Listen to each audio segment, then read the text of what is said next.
Hello, and welcome to Shane's Microscope. I'm Shane, and this is my microscope. Let's take a peek. I decided to have another look at that sample of hydrated detritus. It's looking interesting in there. Let's check it out.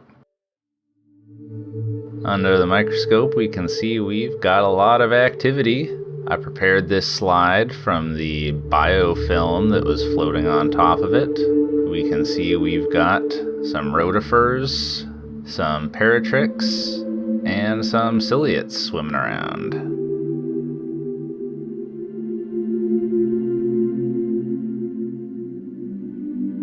Those ciliates are pretty zoomy, and those rotifers are going right to town.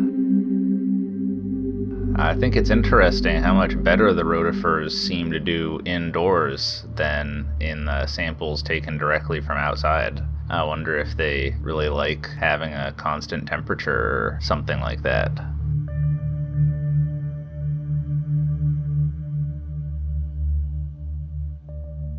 Looking up close, we can see our Paratrix, our opercularia.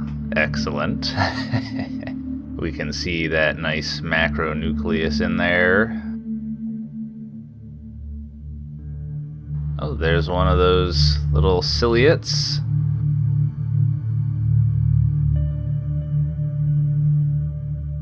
Oh, nice, there's a slower moving one. We can tell now that these look to be of the order Scuticociliatida, which we've seen before.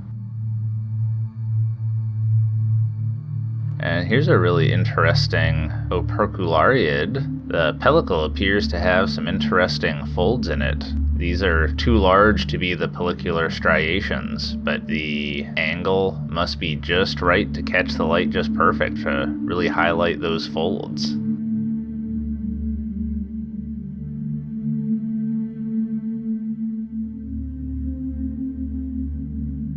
Looking up close at one of the rotifers, we can tell that this is of the genus Phylodina because of those orange eyes. And we can really see the food particulates swirling around in the gut there. I still think that just looks really cool.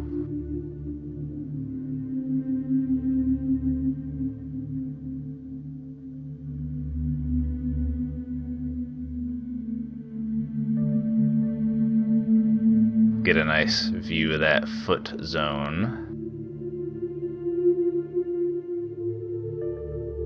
I really like watching that swirl of particles in there.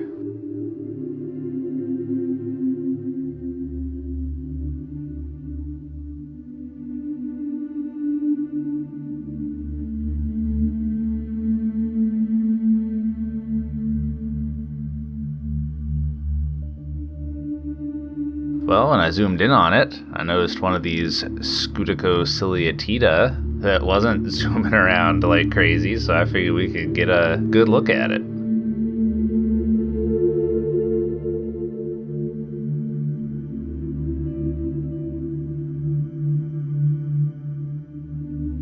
And this rotifer had a humongous egg inside.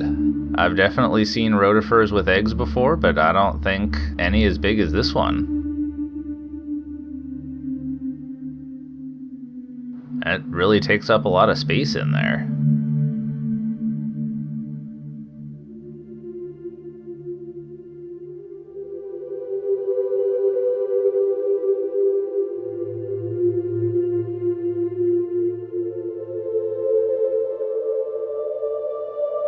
Well, the thing I was really excited to see in this sample... Get out of there, rotifer. I'm trying to look at this. The thing I was really excited to see was this little thing. This is a microconjugant. Normally, the zooids reproduce by binary fission, just dividing in two. But when they feel the need for more genetic diversity, they can create these microconjugants. These swim off and attach to another zooid, known as the macroconjugant, with which they can share their genetic material.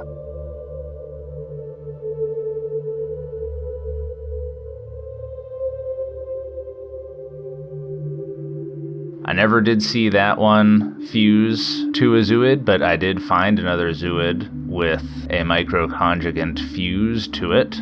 We can see that their pellicles are firmly attached here. Eventually what will happen is the contents of that microconjugant will go into the zooid, and then the offspring will be different from either of the parents. That'll allow them to better adapt to challenging environments.